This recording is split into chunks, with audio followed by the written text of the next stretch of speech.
Comme chaque matin, sur les routes de Franche-Comté, ce camion transporte un petit trésor. Même si ça ne se voit pas au premier coup d'œil, Marie-Paul a dans son coffre de quoi faire saliver bien des gourmands. Un gâteau au chocolat. D'ailleurs, pour travailler sans être dérangée, elle préfère arriver avant tout le monde. Ah, ça caille. Dans chaque entreprise où elle passe, elle a les clés de ces machines qui nous font de l'œil à tous, les distributeurs. C'est elle qui les recharge en barres chocolatées, biscuits et bonbons. Un piège permanent, même pour Marie-Paul. Vous n'avez jamais tenté par tous ces gâteaux? Oui, oui. En moyenne, on a tous au moins une fois goûté. Le chocolat. Tout le monde aime le chocolat. C'est aussi Marie-Paul qui s'occupe de la tirelire.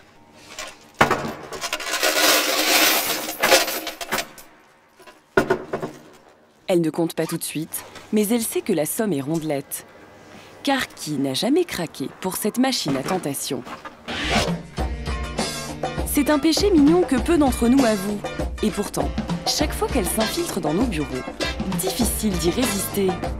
Il y a les décidés, les hésitants, ceux qui voudraient tout prendre, et même ceux qui choisissent pour les autres. Bref, on succombe tous à un moment ou à un autre, et à chacun son préféré. Du Côte d'Or avec des noisettes dedans. Je prends ça. Demandez, madame. Préparer un peu au boulot. Un petit plaisir à la dérober, mais une dépense bien réelle. Dans l'année? Oui. Alors, dans l'année, je dirais 15-20 euros. 40. Ouais, peut-être 60 euros. C'est l'un de leurs secrets pour nous attirer. Des petits prix, autour d'1 euro, mais pour des mini-portions. Vous n'y faites pas forcément attention, pourtant au final, ces grignotages répétés se paient très cher. Et des surprises, ces machines à tentation en réservent bien d'autres. L'air de rien, elles se répandent dans vos entreprises, mais aussi dans les gares, les métros et les aéroports. Chaque jour, elles écoulent 1 million de friandises. Et on n'imagine pas combien ces machines à sous rapportent. Jusqu'à 100 000 euros par an dans les lieux les plus passants. Et même dans les petites entreprises, le distributeur reste une cash machine, notamment, surprise, pour votre employeur. Pour gagner toujours plus, certains semblent prêts à tout. C'est l'autre secret plutôt gênant que nous avons découvert. Ces distributeurs bourrés de produits hyper caloriques se retrouvent même dans des lieux où ils sont interdits. Derrière ces belles vitrines, enquête sur les petites cachotteries de ces pièges à gourmands. 7 h du matin à Belfort, rue des Entrepreneurs. Un nom de rue qui convient parfaitement à Jacqueline Perronneau, 68 ans, bon pied bon oeil. Et cela fait 45 ans qu'elle tient une affaire familiale dans la distribution automatique. Bonjour. Son fils Hervé fait partie de l'aventure. À quelle heure vous allez partir? 8h30. 8h30, donc ça fait 10 h là-bas, c'est ce que j'avais dit à monsieur Comte. Il gère un parc de 200 distributeurs de confiserie installés dans toute la région. Okay. Et dans la famille, à chacun son rôle. Celui d'Hervé, c'est plutôt les achats et la technique. Il veille notamment à ce que les pièces ne restent pas coincées dans la machine, une chose qui horripile les clients. Quelqu'un met une pièce tordue, pas bonne, etc. Que cette pièce est là, on n'aura plus qu'à appuyer et elle sera rendue automatiquement. Ça évitera qu'on aille intervenir. Je lui avais dit qu'on gardait la machine jusqu'au 13 décembre. Le domaine de Jacqueline, c'est plutôt le commercial et l'administratif. Mais au départ, cette pionnière s'est lancée dans cet univers pour une raison un peu inavouable. Je crains bien d'avoir choisi la distribution automatique par gourmandise. Car le premier distributeur automatique auquel nous nous sommes intéressés était un distributeur automatique de frites. Jacqueline est l'une des premières en France à avoir cru à cette révolution née dans les années 20 aux États-Unis. D'étranges machines y font leur apparition. Cette invention accompagne le nouveau mode de vie des gens qui travaillent à l'usine et au bureau. Ils ne rentrent plus manger à la maison. Il leur faut donc de quoi se nourrir à toute heure et partout. Dans les années 30, les distributeurs débarquent enfin en France, d'abord dans les gares. Mais ce n'est qu'après-guerre qu'ils franchissent les portes de nos entreprises. Le corps humain, la plus précise, mais aussi la plus délicate des machines, ne saurait fonctionner pendant des heures sans compenser la perte de ses calories. À partir des années 70, ces distributeurs cherchent moins à se rendre utiles qu'à satisfaire des plaisirs impulsifs. Chewing-gum ou chocolat font leur apparition dans ces machines. Mais des petits soucis empêchent encore les ventes de décoller. Vous vous faites souvent avoir comme ça? C'est souvent qu'on se fait avoir. Vous pensez que ces appareils-là, c'est pas possible? L'activité de Jacqueline a vraiment pris son essor il y a 30 ans avec un événement, a priori très éloigné des friandises. En 81, avènement de la gauche, on cherchait du bien-être social. On a dit c'est important que les gens soient heureux au travail. Et donc il faut ménager du confort, des pauses détente. Depuis ses débuts, Jacqueline a ainsi vu le secteur sacrément évoluer. Les machines, notamment, se sont perfectionnées. Bourrées d'électronique, elles peuvent gérer jusqu'à 500 produits grâce à un ingénieux système de spirale qui pousse les produits au fur et à mesure de leur consommation. Un progrès qui a son prix. Comptez 5 000 € pour un engin pareil. Alors pour amortir tous ces coûts, il faut en vendre des paquets de bonbons et de friandises. Mais même si ces machines savent faire un maximum de choses toutes seules, elles ont encore besoin d'une intervention humaine pour être les meilleures vendeuses. C'est pour savoir si je peux commencer ou pas.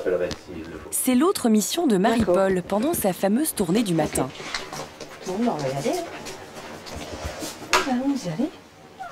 Car elle ne se contente pas de remplir les machines. À force d'observer partout où elle passe ce que chacun consomme, cette ancienne employée de cantine est devenue une experte de nos péchés mignons. Et elle sait en profiter. Voilà, on s'arrête ici. On va commencer.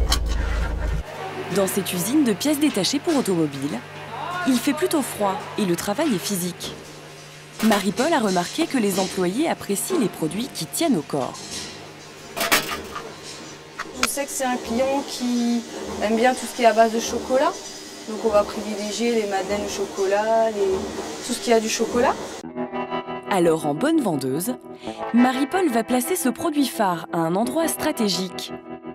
Au milieu, à la vue du client, là. Toujours, vraiment pour que ce soit en face de lui. Ça attire, voilà. Effet garanti, les ouvriers attendent tous la même chose. Des madeleines. Je vais prendre mes madeleines. C'est en soignant ce genre de détails que Marie-Paul arrive à doper les recettes. Pour la motiver, ses patrons ont prévu un petit intéressement. En fonction des ventes, elle peut gagner 120 € en plus de ses 1 200 € nets mensuels. Et quand un produit marche vraiment mieux que les autres, Marie-Paul ne se prive pas d'exploiter le filon. Dans ce centre de formation, les 300 jeunes ne semblent avoir qu'un seul mot à la bouche. Kinder Bueno. Kinder Bueno, c'est pareil. Kinder Bueno, quoi. En général. Alors cette barre chocolatée, Marie-Paul n'hésite pas à lui consacrer 2 rangées. Là où les autres marques doivent se contenter d'une seule.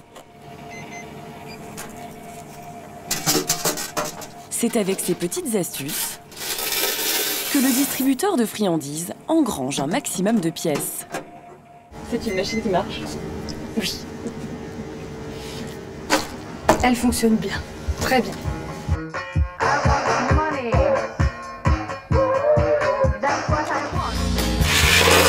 C'est dans un lieu tenu secret que toutes les pièces sont reversées chaque semaine.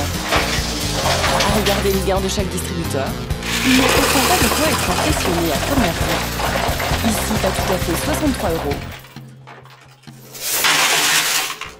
Dans celle-ci, à peine plus de 45. Mais en cumulant toutes ces petites sommes, Hervé et Jacqueline ont dégagé l'an dernier un chiffre d'affaires de 350 000 € sur la confiserie. Avec de telles recettes, la distribution automatique est devenue un circuit de vente que les marques ne peuvent plus ignorer. Aujourd'hui, elles se battent même pour avoir leur place dans le distributeur d'Hervé. Kit Kat, Mars, Kinder Bueno, tous leurs champions sont là. Car pour ces marques, vendre à Hervé, c'est bien plus avantageux que vendre aux grandes surfaces. De telles confiseries, elles les vendent en moyenne 40 centimes à Hervé, au moins 10% plus cher que le tarif accordé aux hypermarchés. Qu'est-ce qui justifie un tel écart de prix? Nous partons chercher l'explication auprès d'un géant du biscuit. C'est dans son usine de Besançon que la marque Lu produit une bonne partie de sa gamme. Et voici sa dernière création, le Cake and Shock, une recette spécialement conçue pour piéger les gourmands. Un gâteau moelleux dans lequel on injecte un fourrage au chocolat. L'an dernier, il s'est vendu 85 millions de ses pâtisseries en grande surface. Du coup, la marque a décidé d'en vendre aussi dans les distributeurs automatiques. La DLO du produit, tu connais, c'est 9 mois. Et pour ça, le directeur de l'usine n'a pas eu beaucoup d'efforts à faire. C'était son marque. C'est exactement le même produit pour la grande distribution et la distribution automatique. Voilà, rien ne change pour que le consommateur ait toujours le même produit en bouche. Bref, la composition reste la même, tout comme le poids. Mais il y a bien une petite différence. À gauche, ce que vous achetez en grande surface. À droite, ce que vous allez bientôt trouver au distributeur. La seule chose qui change, c'est l'emballage. Dans le distributeur automatique, il est en couleur avec une photo, pour attirer l'œil. Un coût supplémentaire, certes, mais minime pour le fabricant. En fait, si les industriels vendent plus cher leurs produits à Hervé, c'est aussi parce qu'ils en achètent moins que les grandes surfaces. Mais est-ce la seule explication du prix exorbitant des friandises dans ces machines? Car au final, pour le consommateur, quand on compare les prix d'un point de vente à l'autre, il y a quand même de quoi être surpris par les différences. En magasin, le Kinder Bueno par exemple est vendu par lot de 6, 3,37 €. L'unité coûte donc un peu plus de 50 centimes. Dans le distributeur d'Hervé Jacqueline, il est à 1 €. Et dans les lieux publics, comme le métro parisien, c'est souvent 1,30 €. Craquer pour une friandise à la machine, c'est donc 2 à 3 fois plus cher qu'en grande surface. Mais alors, qui empoche vraiment au passage? Dans cette affaire, il faut dire aussi qu'il y a des gagnants auxquels on n'avait pas tout de suite pensé.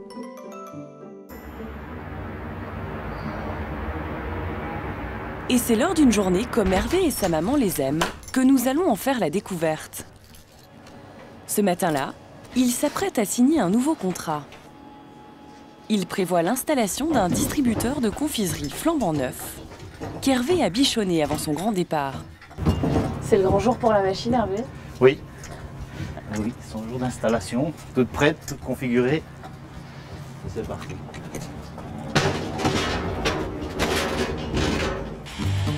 Ce distributeur va partir à une 60aine de kilomètres de là, dans un endroit très convoité par tous les concurrents. Un hôpital.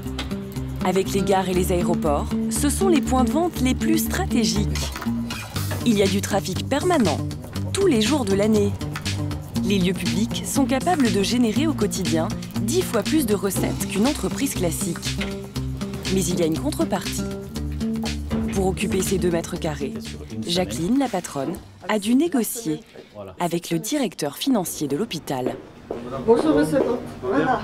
Bon, alors, nos messieurs ont travaillé, ils ont mis la machine en place. Monsieur le directeur a posé ses conditions. Jacqueline installe la machine à ses frais et c'est elle qui s'occupe de tout. Lui fournit simplement l'électricité. Ça rentrait juste, quoi. Donc au niveau des arrivées d'eau, électricité, il n'y avait pas de... Très bien, et puis on a vu notre... Ce responsable de l'hôpital a certes de menues charges, mais il va largement se rattraper. Comme on avait dit. En plus de la machine, Jacqueline est venue avec un chèque à l'ordre de l'hôpital. 400 €, une sorte de ticket d'entrée. Un geste commercial. D'accord. C'est vous qui l'aviez proposé ou c'est vous qui l'avez demandé? Moi, je l'ai sollicité encore récemment, hein, plusieurs reprises. En plus de ce chèque, il a demandé 12% du chiffre d'affaires annuel du distributeur. Dans le métier, c'est ce qu'on appelle la redevance. En clair, l'hôpital lui aussi veut sa part du gâteau. Il n'y a pas de petites économies, de petits ruisseaux au fond des grandes rivières. La redevance est parfaitement légale. Et comme la concurrence est féroce entre exploitants de distributeurs, de plus en plus d'entreprises sont tentées de monnayer leurs emplacements. Sur ce document d'un autre exploitant de distributeur automatique, on voit défiler les sociétés ou les collectivités qui touchent ainsi une redevance. Ici, un hypermarché bien connu. L'an dernier, il a encaissé 3 fois 500 €. Là, une mairie, un cercle de sous-officiers ou encore l'amicale du personnel de police. Ces recettes tombent généralement dans la poche des comités d'entreprise, mais elles peuvent aussi alimenter directement les comptes des sociétés. Et elles sont loin d'être négligeables. Certaines redevances peuvent aller jusqu'à 50% du chiffre d'affaires du distributeur. Seul inconvénient pour les gourmands, cette redevance impacte le prix de leurs friandises préférées. Jacqueline a dû par exemple répercuter les 12% exigés par l'hôpital. Donc en raison de la mise en place de la ristourne, pour la biscuiterie-confiserie, ce qui était à 80 devient 90, ce qui était à 90 devient €. Pour Hervé, changer les prix est un jeu d'enfant. Mais alors finalement, sur une barre chocolatée vendue par exemple 1 € dans cet hôpital, comment se partage le gâteau? 12 centimes, la redevance de 12% donc, vont à l'hôpital. 40 centimes vont au fabricant de la barre. 30 centimes couvrent les frais et charges d'Hervé et Jacqueline, si bien qu'il leur reste 18 centimes avant impôt. Des marges confortables qui aiguisent les appétits. Alors certains font tout pour que ces machines soient toujours plus accessibles, même auprès de ceux qui devraient en être protégés. Car il y a tout de même une réalité que cet univers voudrait bien nous faire oublier. Ces machines à tentation sont remplies de produits saturés en sucre et en graisse, tous facteurs d'obésité. Alors en 2005, le gouvernement a pris une mesure radicale. Dans les établissements scolaires, les distributeurs de boissons et de nourriture sont désormais complètement interdits. Officiellement, c'est pour lutter contre l'obésité. Le marché des jeunes se referme pour les distributeurs.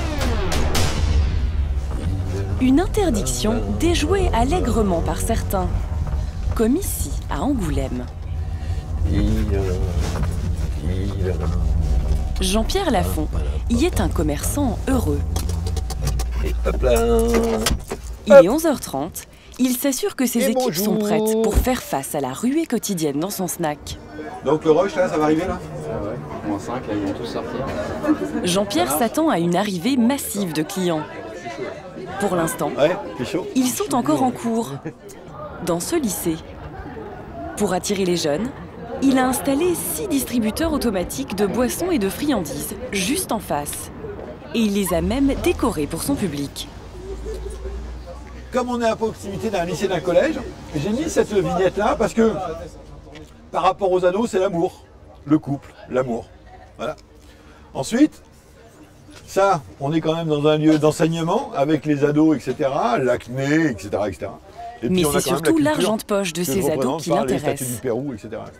Et ça ne loupe pas, comme tous les jours à la pause de midi, faute d'avoir leur distributeur dans l'école, des dizaines de lycéens se dirigent droit vers l'établissement de Jean-Pierre. Vous utilisez souvent les distributeurs? Souvent, oui. C'est-à-dire? Tous les jours. C'est bien la présence de ces distributeurs en face du lycée? Quand on n'a pas de goûter, c'est pas mal, oui. Non, faut laisser ça, c'est bien. Alors, on sera tous obèses, mais c'est pas grave. Mais cette plaisanterie ne fait pas rire cet homme. Georges Tritz est un parent d'élève en guerre contre les distributeurs de Jean-Pierre. Georges Tritz, la FCPE. Ah ouais, tiens, mon grand ami, bien sûr. Il est venu ici avec Marilyn, une nutritionniste qui le rejoint dans son combat. Tout de suite, le ton monte. C'est des parents d'élèves qui pensent à la santé de leurs enfants, monsieur. Bien sûr, monsieur. Vous n'êtes pas parents aussi. Ah si, monsieur. Tant que je parle business et moi je parle prévention. Vous dites tu prends pas. Nous on dit ça doit pas être à proximité d'un établissement scolaire. Vous dites tu prends pas. Non, vous avez le droit de faire commerce, mais pas au pied d'un établissement scolaire. De quel droit, monsieur? Non. En effet, rien n'interdit à Jean-Pierre d'installer ses distributeurs pile en face du lycée. Une provocation pour Georges et Marilyn, parce qu'au lieu de manger équilibré, les élèves fondent sur les friandises. C'est absolument pas rassasiant. Dans une heure, vous avez faim, parce que vous avez mangé 45 grammes de produits, donc ça rassasie pas. Et donc, dans une heure, ils auront faim. Et ils auront faim, alors ils boiront un coca, puis après ils prendront une barre. Et donc finalement, au bout de la journée, ils ont mangé plus de calories que s'ils avaient pris tous les repas là-bas, mais ils n'ont aucun nutriment intéressant. Notre démarche, elle est là. À mon avis, si on doit faire tout ce qui est conseillé et ce qui nous pourrit pas, on fume, on mange des trucs avec du gras et on s'en fout parce qu'on est jeune, on profite, on s'en fout. Bref, cela fait 2 ans qu'ils se battent à coups de lettres au ministère de la Santé et de l'Éducation. Et l'affaire est loin d'être réglée. En attendant, à Angoulême, il y a peut-être un cas plus urgent que celui de Jean-Pierre. En discutant avec des lycéens, nous apprenons qu'un autre établissement de la ville se trouve dans une drôle de situation. À 5 minutes de là, le lycée privé Saint-Paul et ses 800 élèves, sa cour, son foyer et au fond de cette salle, son distributeur automatique, bien garni en friandises et en parfait état de marche. Placé à l'intérieur de l'établissement, c'est bien sûr tout à fait illégal. Mais le proviseur a une approche très personnelle du respect de la loi. D'abord, il y a beaucoup de lois qui ne sont pas nécessairement appliquées sur l'ensemble du territoire, même si bien évidemment un établissement comme le nôtre ne peut pas ne pas respecter la loi. En revanche, sur la question de la distribution des friandises ou des boissons, je dirais une autre approche mérite d'être faite, c'est celle de la notion de plaisir ou de petit plaisir qui permet à des adolescents de peut-être trouver le moyen de passer la journée différemment. Petit plaisir aussi pour le proviseur, son lycée perçoit une redevance de 500 € par an en moyenne. Mais cet écart de conduite est-il vraiment une exception ? En quelques clics sur Twitter, l'un des réseaux sociaux préférés des lycéens, nous avons appris l'existence d'une dizaine d'appareils dans les établissements scolaires aux 4 coins de la France. Témoignages des lycéens et photos à l'appui. L'expansion des distributeurs ne connaît donc aucune limite. D'autant qu'une nouvelle vague de machines intelligentes pourrait déferler sur la France. Depuis le Japon, car ce pays très friand de nouvelles technologies a une longueur d'avance sur nous dans ce domaine. Là-bas, ils ont carrément inventé des machines capables de deviner votre sexe et votre âge et de vous suggérer des produits ciblés. La dernière trouvaille des fabricants qui doit tout à de simples capteurs. Ils sont juste au-dessus. Ça permet à la machine de reconnaître votre visage et de savoir si vous êtes un homme ou une femme. Et pour l'âge, elle analyse l'écartement des yeux ou le nombre de rides. Cette jeune femme, par exemple, se voit proposer toute une série de boissons allégées en sucre plutôt que des boissons alcoolisées, qui seraient, selon la machine, moins adaptées à son profil. Avec de tels gadgets, et en envahissant tous nos espaces de vie, ces distributeurs n'ont donc pas fini de nous tenter et de récolter nos pièces.